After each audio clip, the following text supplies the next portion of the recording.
Fala, torcida vascaína, tô aqui ao lado do Pedrinho e do Paulo Salomão. Já vou pedir pro Paulo se apresentar pro torcedor vascaíno. Fala, torcida vascaína, é um prazer estar aqui junto com o Pedrinho, junto com a Fernanda, poder trocar uma ideia e falar de Vasco com vocês. Me chamo Paulo Salomão, tenho 43 anos, sou advogado, formado há 20 anos, formei na Faculdade Nacional de Direito, sou mestrando na UERJ em processo civil, mas voltado ao direito esportivo. Minha tese de mestrado, juntamente com o meu orientador, professor Roberto Dalla, é sobre arbitragem no direito esportivo. Sou presidente da Comissão de Direito Esportivo da OAB Nacional, sou conselheiro federal da OAB, né, representando o Rio de Janeiro. São 3 conselheiros federais, eu tenho a honra de representar o Rio de Janeiro no Conselho Federal da OAB. Fui presidente do STJD do futebol, na verdade eu ocupei todos os cargos do STJD, fui auditor, subprocurador-geral, corregedor, vice-presidente, depois presidente. E tenho aí uma carreira, desde a época que comecei profissionalmente, uma carreira muito ligada ao direito esportivo. E sou também, antes de tudo, um apaixonado pelo Vasco. E por isso aceitei com muita honra e com muito orgulho o desafio de estar ombreado com o Pedrinho para que a gente possa juntos tentar melhorar esse clube que tanto nos deu alegria, mas que ultimamente tem nos dado também um pouco de decepção e tristeza. Com um currículo desse, né? Precisa falar mais alguma coisa? Precisa falar mais alguma coisa?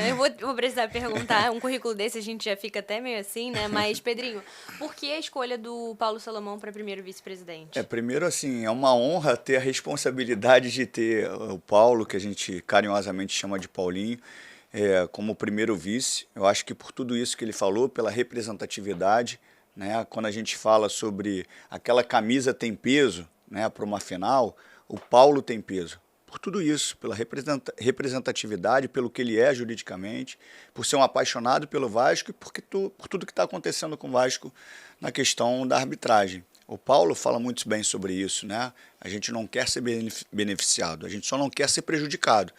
E ele é um cara, acho que muito acima da média com toda a equipe que a gente tem. E para mim, é uma honra e uma responsabilidade de ter ele como primeiro vice. Então, Paulinho, aproveitando, conta um pouco mais sobre você, agora um pouco fora da vida acadêmica, né? E sobre a sua relação com o Vasco. Eu sou vascaíno, meu pai era um apaixonado pelo Vasco, minha família toda é vascaína e a gente tem uma frase na nossa família que os mais novos, quando eles chegam, que eles começam a entender um pouco de futebol e perguntam por que a gente é Vasco, a gente fala porque nossa família é Vasco. A gente é uma família essencialmente de vascaíno. Meu pai me levava para o Maracanã, me levava a São Januário. Meu pai faleceu muito cedo e é uma pessoa que eu tenho muito... Quando eu vejo o Pedrinho falar do pai dele, eu lembro muito da relação que eu tinha com meu pai. Meu pai faleceu jovem, com 57 anos, mas me deixou muitas lições e muito carinho e muito respeito. Me deu a minha noção de ética, minha noção de respeito à família e me deu também o amor ao Vasco, que é um amor que transcende não só ao nosso núcleo duro, mas também toda a minha família virou Vasco por causa desse amor do meu pai, que meu pai tinha pelo Vasco. Amor que vem de pai para filho, né? Não tem jeito.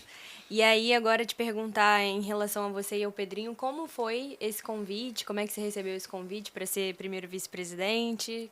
O que você está achando? Assim, o Pedrinho é meu ídolo de quando ele tem 5 anos de diferença para mim.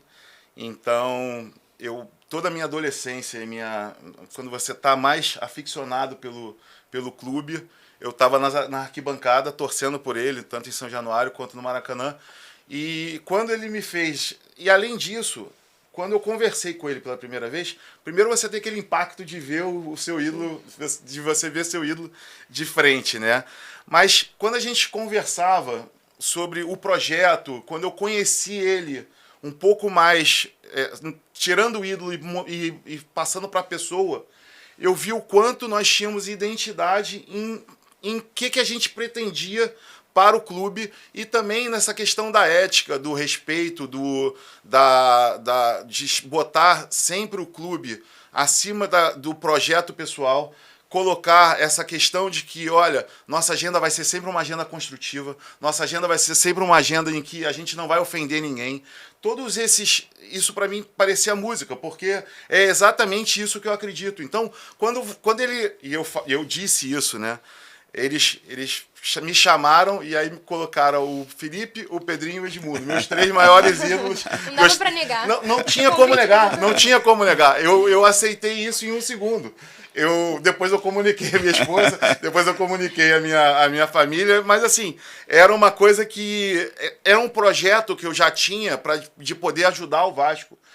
Eu sempre me coloquei à disposição, independente de cargo, porque eu acho que o amor ao Vasco transcende qualquer tipo de cargo. Quando você está de frente, você tem mais legitimidade para poder agir. Mas eu, independente de cargo ou de local que eu estava, eu sempre, tirando quando eu estava no Tribunal Desportivo, porque ali era uma questão em que você tinha que ter uma independência, antes de qualquer coisa, você tem que ter a independência para que você possa julgar com justiça. Isso é muito importante que o torcedor entenda que quando você está numa função judicante, você não pode beneficiar ninguém, porque quando você fala assim, olha... as pessoas prezam muito pela ética, pregam que um Brasil melhor tem que ter jogadores que sejam corretos, independentes, justos, mas quando no seu interesse próprio, aí não, aí você pode ser beneficiado. Então isso para mim é um contrassenso. Você tem que ser justo e correto, e quando eventualmente alguém, ainda que você ame, cometa algum tipo de equívoco, você tem que responsabilizar, porque a penalidade também é uma penalidade que não é só uma penalidade, não tem só um caráter punitivo. Tem, obviamente, um caráter também pedagógico, para que você não cometa mais esse tipo de equívoco, para que você possa melhorar, e o esporte como um todo melhorar. Enfim, então, quando ele me convidou para o projeto, na eleição de 20, eu já tive uma participação pelas eleições limpas, porque a gente estava no auge da pandemia, a gente entendia que as eleições elas deveriam ter um formato híbrido. Quem quisesse ir ao estádio para votar, que no caso ali era em São Januário, ele poderia votar, mas quem quisesse votar pela internet, que era uma coisa óbvia, a lei tinha mudado, inclusive, para que pudesse haver a votação pela internet. Diversos associados eram idosos, a gente estava colocando em risco o associado em prol da eleição do Vasco, então a gente entendia que naquele momento, tanto é que agora se consolidou uma eleição híbrida. Quem quiser votar, participar da democracia do Vasco é muito bem-vindo, mas quem quiser também, do conforto da sua casa, votar com o celular ou com o computador, ele também tem o direito de fazê-lo. Então, na eleição de 20, a gente, juntamente com o grupo do jurídico do Vasco, o Pedrinho já comentou, são pessoas altamente gabaritadas. Aliás, o grupo como um todo tem quadros que são altamente gabaritados. E no grupo do jurídico a gente fez essa batalha. Acabou que, democraticamente, o grupo perdeu a eleição, do jogo democrático. Então, a gente, mesmo assim, se colocou à disposição do grupo que ganhou a eleição, se colocou à disposição para que pudéssemos ajudar no que fosse possível, no que eles quisessem. Infelizmente, o grupo, quem assumiu o poder, teve o seu rumo, pediu pouca ajuda.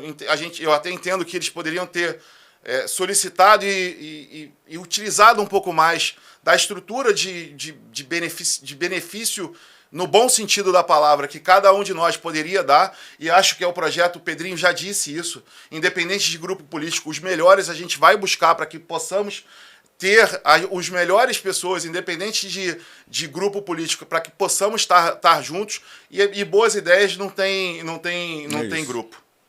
Perfeito. Agora sim, depois dessa proposta indecente que o Pedrinho te fez, né, com os seus ídolos ao lado, como você enxerga o Pedrinho no cargo de presidente do Vasco? O que ele representa e por que o sócio deve votar nele? Bem, é difícil até de falar do ídolo, mas eu falando como da pessoa.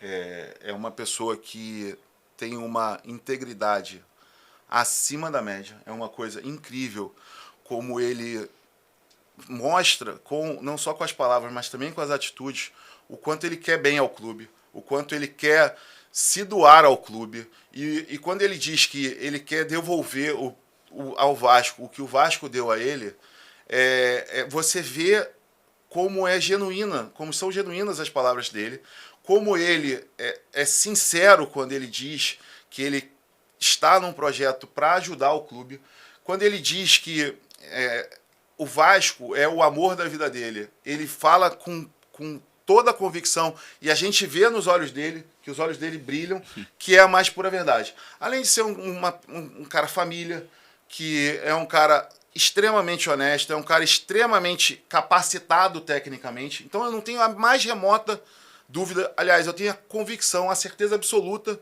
que ele, e sem desmerecer nenhum candidato, são pessoas com quem eu posso conversar na pessoa física, mas eu entendo que ele, liderando esse projeto, ele passa credibilidade, ele passa respeito, ele consegue ser agregador, ele consegue unir o torcedor, a SAF, todos. É difícil você dizer que há uma unanimidade, até porque nem Jesus teve essa unanimidade. Mas eu tenho absoluta convicção de que... E essa eleição, o perfil que ele, desde o momento que anunciou a candidatura, ele está adotando, você vê que já é uma eleição mais leve, menos belicosa, menos invasiva. A gente já percebeu isso lá no jogo em São Januário. É isso. Em outros tempos, nesse período curto aí que falta, menos de um mês para a eleição, São Januário já estava pegando fogo. E a gente já percebe que é um ambiente diferente. Pelo menos da nossa parte vai ser sempre assim até o fim. Perfeito. E agora voltando, Paulo, para o que você falou da sua carreira, né? Você foi presidente do STJD. E é um papel que exigia muita imparcialidade e agora você está representando, né, o cargo de primeiro vice-presidente para a chapa do Pedrinho. Como que você vai representar institucionalmente o Vasco? Essa pergunta é muito boa porque, assim, a gente consegue, e isso é muito claro, a gente consegue virar uma chave, porque quando você é julgador, como eu disse, a gente tem que ter a imparcialidade, a gente tem que ter os valores que meu pai me ensinou, de que você tem que ser correto, honesto e justo. Você tem que exercer isso na sua vida em todos os sentidos, e isso para mim é inegociável.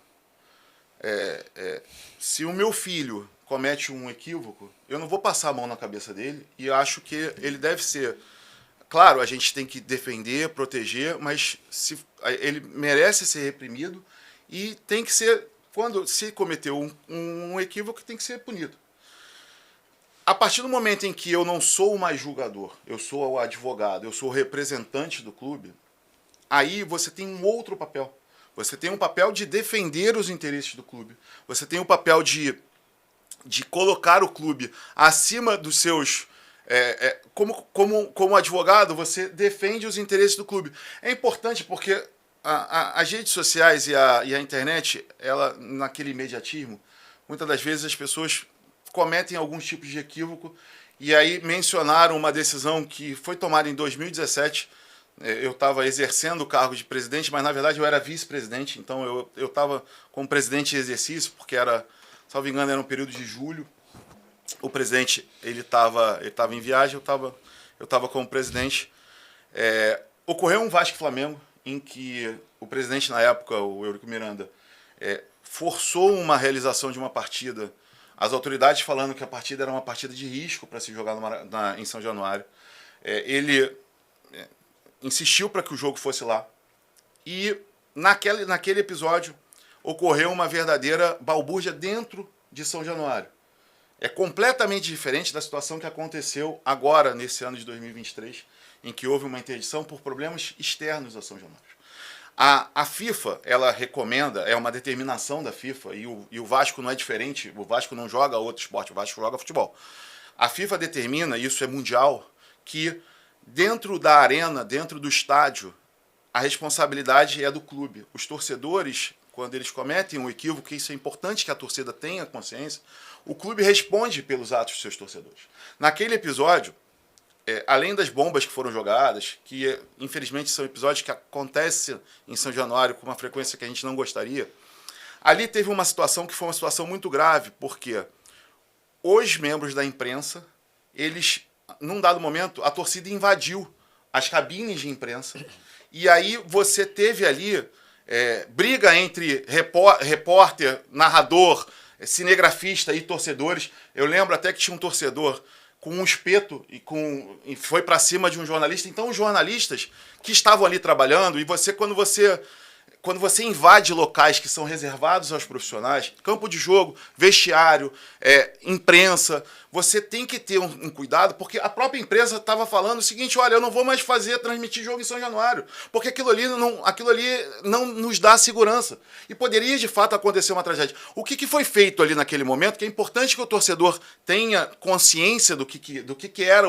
o episódio. A CBF, administrativamente, eles têm um órgão que é um órgão que faz avaliação de estádios, faz um laudo técnico dos estádios. A CBF já administrativamente, após esse episódio, por causa da questão dos órgãos de imprensa estarem devassados, a CBF interdita administrativamente, o STJD interdita o estádio também, até que se fizesse essa vistoria. O Vasco, eu não lembro, porque já tem 6 anos, mas, salvo engano, o Vasco sequer recorre da decisão de interdição, porque eles sabem que eles precisavam fazer uma obra, tanto é que a obra foi realizada. Eles fizeram uma proteção aos membros da imprensa para que a torcida não tivesse um acesso tão facilitado como era antigamente. E o Ministério Público também entra com uma ação para a interdição de São Januário na Justiça Comum, na Justiça do Estado. Pois bem, depois foi feito esse laudo de vistoria, a CBF dá o ok para o estádio, então é uma questão técnica de engenharia.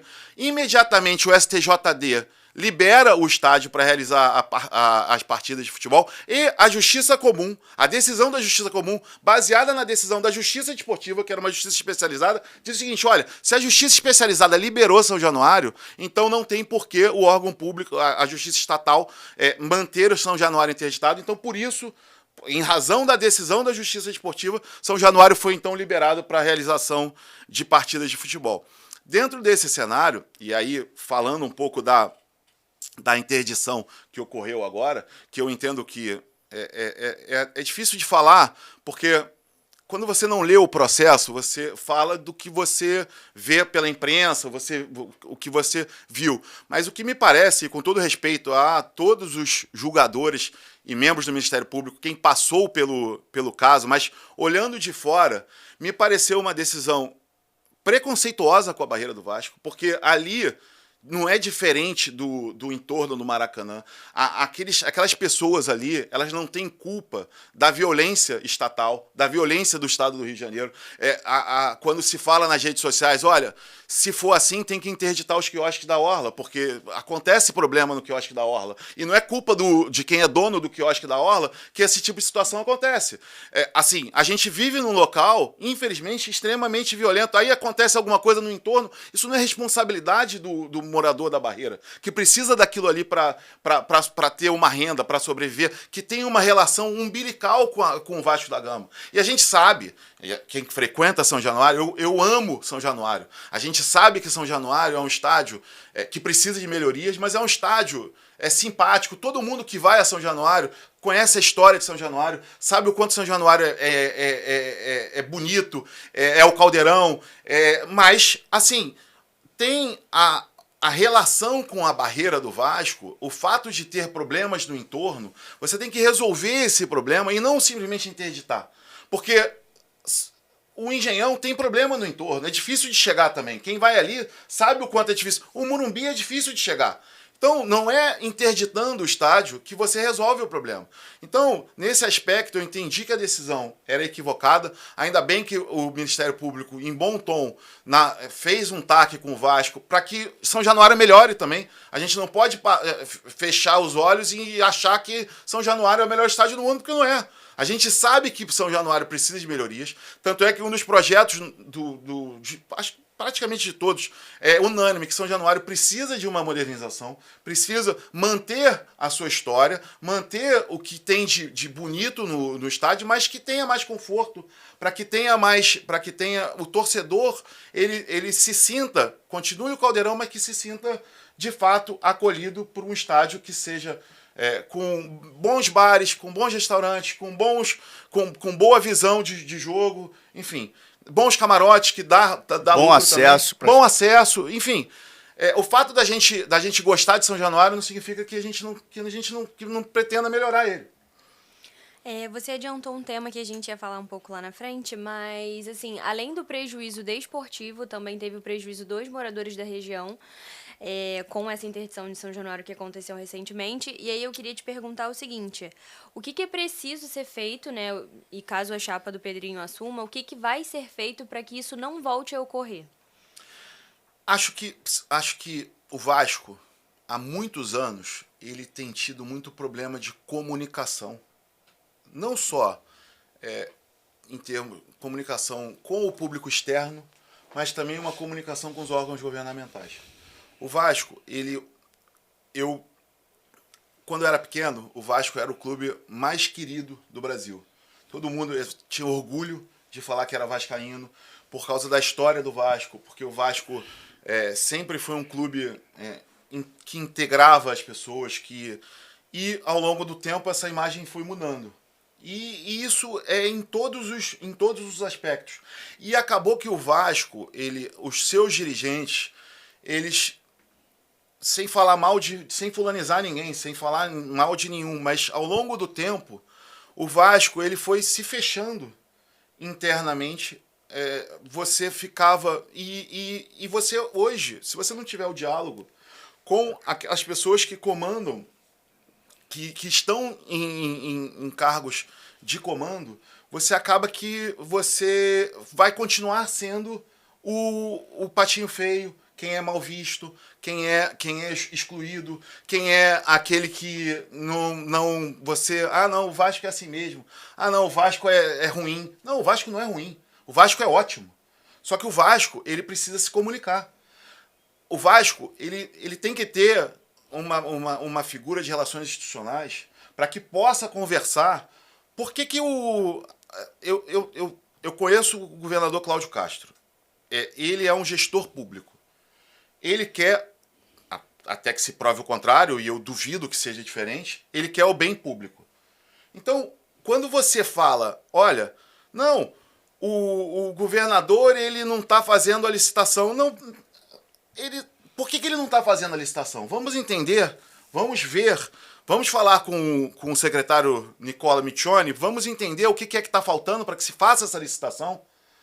Porque se você quer o melhor do bem público, e o gestor público quer o melhor do bem público, essa licitação tem que ser realizada o quanto antes. Não se pode, no meu entender, e isso a gente vai conversar sempre num primeiro momento com o diálogo, você tem que entender, vem cá, o que está faltando para que a gente possa participar dessa licitação? Que ganhem a melhor proposta, porque é isso que você, como gestor público, é o seu objetivo final. Eu tenho certeza que é o objetivo final do governador Cláudio Castro e do secretário, enfim, do TCE. O torcedor ele cria uma mística de que, não, porque um é Flamengo, um é Fluminense, um é Botafogo, que as coisas vão ser decididas com o fígado. As coisas não podem ser decididas com o fígado. As coisas têm que ser conversadas, tem que ser, no primeiro momento, com o diálogo. O Eduardo Paz, nosso prefeito, ele é vascaíno. Eu tenho absoluta convicção de que ele, que puder ajudar ao Vasco, ajudar dentro sempre do contexto de que, olha, buscando o bem comum. Dentro das quatro linhas. Dentro das 4 linhas. Eu tenho absoluta convicção de que ele vai fazê-lo. Então, mas para isso você precisa, é a frase clássica de você precisa ser visto para ser lembrado. Você não pode simplesmente se fechar dentro de um casulo, dentro de um castelo, e achar que as coisas vão cair no seu colo. Não vão cair. Você tem que ter uma gestão proativa. Você tem que se a situação estiver ruim, você tem que bater na porta e reclamar. Não basta, e aí com todo respeito, se você mandar um ofício, isso aí Assim, você tem que se fazer presente, você tem que ter a voz ativa, você tem que mostrar. Olha só, não é possível que quando você tem 10 rodadas, você tem 10 erros, os 10 contra a mesma pessoa, aí começa a sair um pouco da coincidência e virar uma coisa dirigida. Eu não estou falando assim, eu não estou falando mal de A ou de B. Todo mundo sabe que a arbitragem brasileira é ruim. Agora, quando se erra com o VAR, aí você começa a achar que tem alguma coisa muito errada, e sempre contra o mesmo. Entendeu? Então, assim, aí são coisas que o torcedor fica revoltado. E aí você, como representante do torcedor, você não pode ficar revoltado. Você tem que mostrar por A mais B, olha só, não dá pra escalar esse ou aquele, porque esse ou aquele já errou demais contra o Vasco. Foi isso que, há 3 semanas atrás, o Santos fez. Assim, a gente tá dentro do Rio de Janeiro. Eu me pergunto quantas vezes a diretoria atual, ou a anterior, ou a antes, quantas vezes eles foram à CBF? Quantas vezes eles foram à federação? Quantas vezes eles se mostraram presentes e foram efetivamente reclamar do que estava errado? Aproveitando esse gancho, tem uma pergunta importante, né, que eu acho que o torcedor vascaíno quer saber. Quais serão os principais objetivos da administração Pedrinho em termos de representatividade institucional em instâncias esportivas e governamentais? Acho que tem tudo a ver com isso que a gente está falando, né? Então, assim, se você puder responder essa questão. Eu acho que o Vasco, ele tem que conversar com todos os players do esporte. Todos. Não só na questão governamental, como também com a CBF, como também com a federação, também com os clubes. Os clubes, a gente tem que ter uma voz ativa, mas a gente também não pode ver os arquirrivais como inimigos. Eles, assim, isso também é um jargão do esporte. Ninguém joga sozinho. O Flamengo não joga Flamengo A contra Flamengo B. O Vasco, da mesma forma, não joga sozinho. Você joga uma competição em que todos estando fortes, é óbvio que você vai sempre buscar no esporte ganhar. É isso que é o objetivo final do esporte. Mas quando você não tem diálogo, quando você não tem proatividade, quando você é passivo, você acaba que o ativo ganha de você nos bastidores. E como eu disse, Pedrinho disse, ninguém aqui pede benefício, ninguém aqui está pedindo para ser ajudado, não. O que você só pede é que seja respeitado o princípio básico do esporte, que ganhe o melhor, sem interferência externa. Sem interferência externa, e eu não digo interferência maldosa, interferência dolosa, mas também aquela interferência culposa de, não, tá tudo bem, a arbitragem é ruim. Não, a arbitragem não pode ser ruim só contra o Vasco, o tempo inteiro contra o Vasco. A gente tem, só nesse campeonato, a gente tem mais de 10 episódios que o Vasco foi prejudicado. E não sou eu que estou dizendo, não. São os comentaristas de arbitragem, os especialistas dizem isso. Ora, mas não é possível que você, em 20 rodadas, você ser prejudicado em 10 e ninguém faz absolutamente nada. Nada. E nesse sentido do que você está falando, quais são as principais parcerias e estratégias que a administração Pedrinho vai recorrer para que isso não volte a acontecer, né? Então, é aquilo que a gente estava dizendo. A gente tem que ser visto, tem que ter representatividade, a gente tem que ser... Presença ativa mesmo. É isso, não tem milagre. E isso também não vai ser da noite para o dia. Sim. Isso é uma coisa que você conquista. Você vai adquirindo, você não transforma 20 anos em 20 dias. Isso, o torcedor pode ter absoluta certeza de que a gente pode até não mudar, mas que as atitudes serão diferentes, isso não tem a menor sombra de dúvida. Você pode até reclamar da arbitragem ou de eventual erro, mas de omissão, se porventura, eu falo por ele, mas falo por mim, se porventura acontecer, eu vou ser o primeiro ali, mas não para nada, é só para mostrar que a nossa insatisfação, o que está errado, porque a gente tem que partir do pressuposto que as pessoas que estão ali gerindo o futebol, elas estão de boa fé. Então, se elas estão de boa fé, a gente tem que mostrar de que onde está errado e onde é que a gente quer que melhore. Então, esse é o segredo da gestão em termos de representatividade. É você ser ativo, você estar presente com os órgãos públicos, com a CBF, com a federação e com todos aqueles que são representantes do esporte. Falando nisso, a gente vai pedir para a produção colocar 3 vídeos de lances que aconteceram no campeonato esse ano. E aí, assim, tem muito a ver com o que você falou, né? São erros que vêm acontecendo, que não param de acontecer. E depois que a gente vê esses 3 vídeos, peço que você comente e responda. Tem solução? Vamos ver?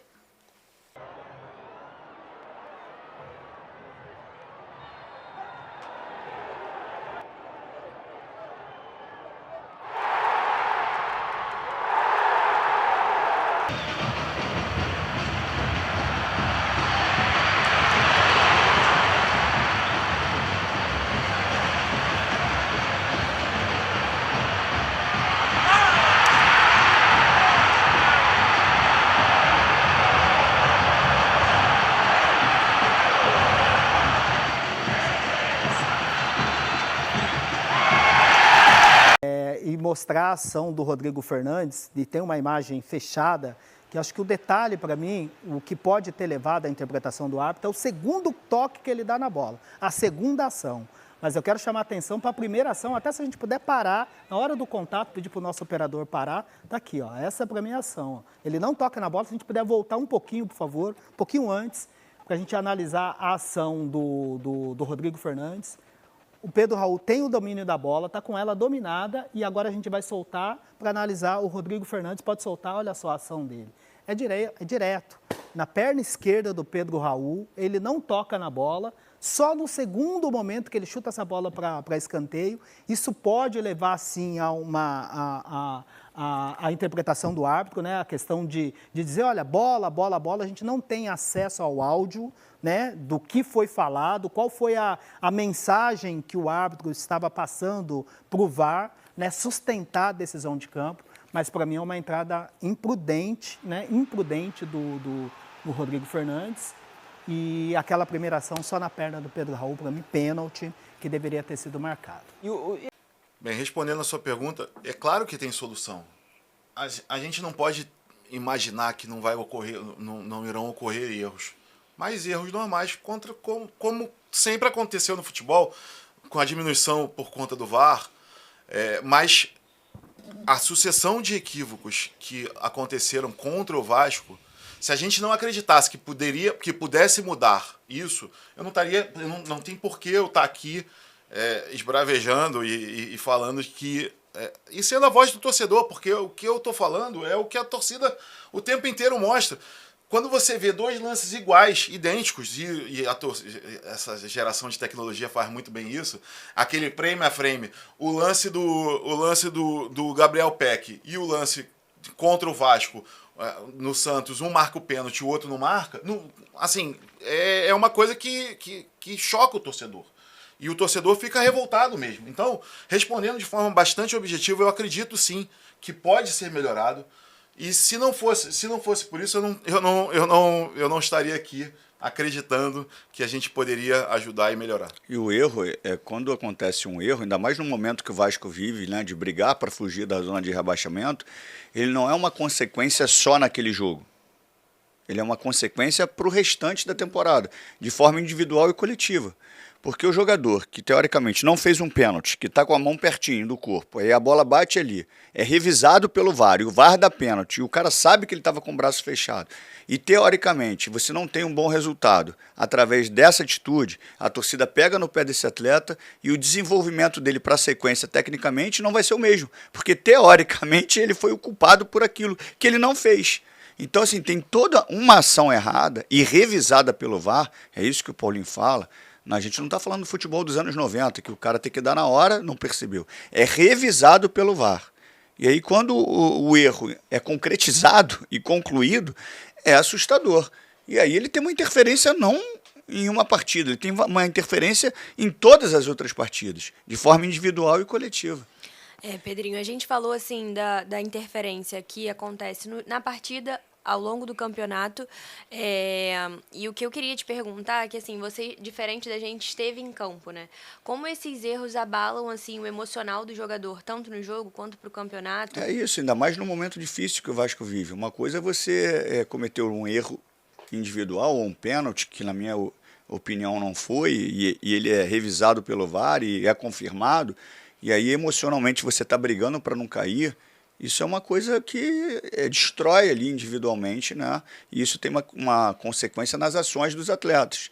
Se eu erro, cometo um pênalti no qual eu não fiz, mas o VAR vai lá e confirma, qual é a minha coragem, a minha personalidade para tentar uma jogada dentro do jogo, com o risco de perder a bola e tomar outro gol? Então, assim, emocionalmente é muito ruim. Uma coisa é o VAR errar e você está ali liderando com 10 pontos, 15 pontos na frente do segundo. Você consegue desenvolver nas outras partidas com mais naturalidade. Agora, emocionalmente, numa fase dessa, você não erra, e ali está quem erra é a arbitragem. Para a sequência disso é muito ruim. Perfeito. E agora, mudando um pouco de assunto, vamos entrar no tema Maracanã e a relação da torcida do Vasco com o lado direito do Maracanã. E eu quero te perguntar, Paulinho, qual é a sua opinião, o que você tem a dizer sobre isso? Isso passa também pela questão da licitação, né? A partir do momento em que há essa licitação e o Vasco ganhando essa licitação, quando você está dentro da sua casa e o Maracanã o Maracanã é fundamental para o projeto. Primeiro porque os jogos de maior apelo, naturalmente, o Vasco não pode ficar batendo a porta do Poder Judiciário todo jogo pedindo, pelo amor de Deus, para jogar num estádio público. É uma coisa que beira o surrealismo, porque...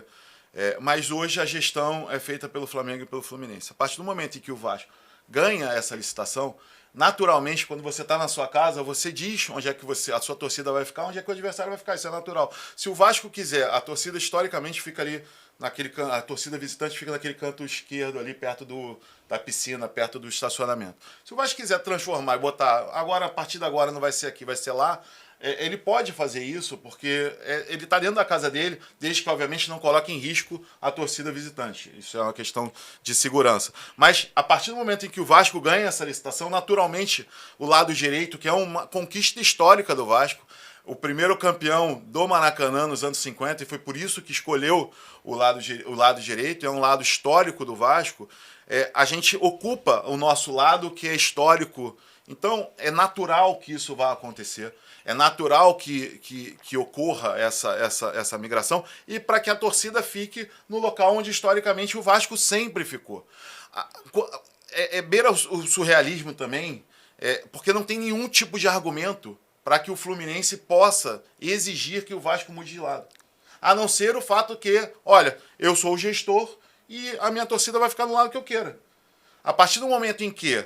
E não precisa que a gente ganhe a licitação sozinha. Se for uma licitação em que os clubes eles têm uma gestão conjunta... Compartilhada. Porque o Maracanã, da mesma forma, a gente não pode ser hipócrita de falar o seguinte, não, o Maracanã ele é um bem público, então eu quero jogar lá, mas quando você ganhar, agora você também não vai jogar. Então, assim, claro que você vai ter a prioridade, mas os demais vão ter o direito de jogar também, claro, isso é óbvio. E acho que isso que tem que estar previsto também no edital, para que possam os clubes jogarem dentro de uma perspectiva que quem é o gestor tem a preferência, mas os demais possam jogar. Então, a partir desse momento em que o lado direito, quando você, mesmo que tenha uma gestão conjunta, não há argumento jurídico algum para a torcida do Fluminense ficar no lugar que historicamente a torcida do Vasco conquistou. Perfeito. A gente encerrou as perguntas, eu queria agradecer aos dois e falar para a torcida vascaína que, caso você ainda tenha alguma dúvida, deixe aqui nos comentários que a gente vai botar eles para responder. Obrigada pela sua audiência. Tchau, tchau.